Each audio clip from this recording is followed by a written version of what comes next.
kita lanjutkan perbincangan pemirsa Pak Wawan. Ini segmen akhir, kita harus bagaimana bisa memastikan gitu kepada pemerintah bahwa Omnibus Law ini draft undang-undangnya adalah betul untuk kepentingan atau kesejahteraan masyarakat juga pada akhirnya. Kemudian bagaimana juga masyarakat akhirnya tidak salah kaprah gitu, padahal untuk kebaikan sendiri, tapi disalahartikan atau mungkin ada argumen-argumen yang tidak bisa dipertanggungjawabkan sehingga memprovokasi begitu untuk menolak ini yang padahal itu tidak bisa dipertanggungjawabkan juga begitu Pak Wan.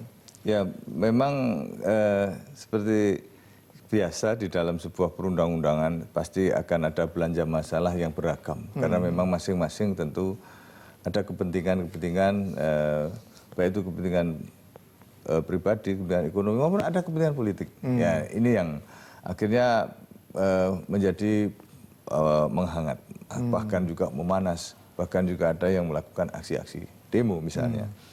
Demo dan sejenisnya tidak dilarang.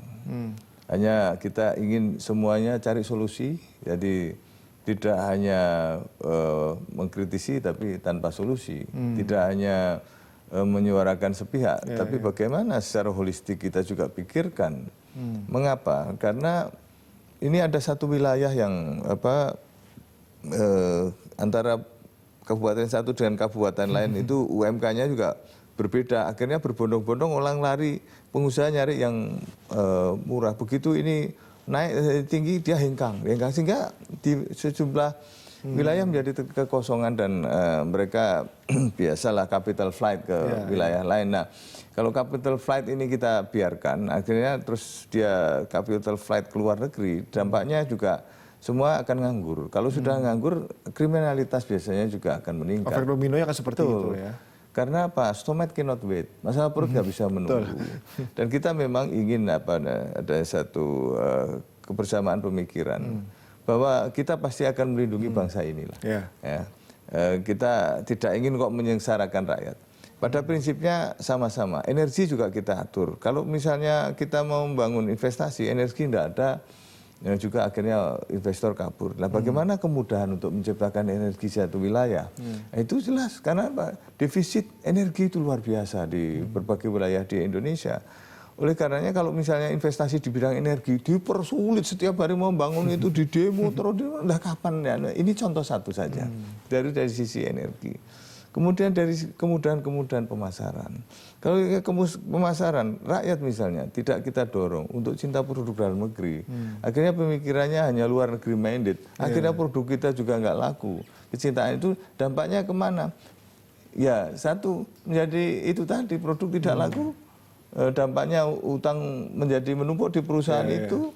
Kemudian apalagi kena double pajak misalnya dari daerah ada, dan belum lagi jatah preman.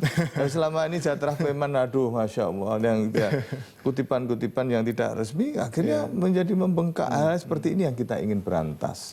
Kita ingin sama-sama kalau semuanya nanti bisa menjadi lebih mudah, barang-barang bisa menjadi murah, gaji misalnya segini, tapi barang murah, sama-sama juga terjangkau gitu.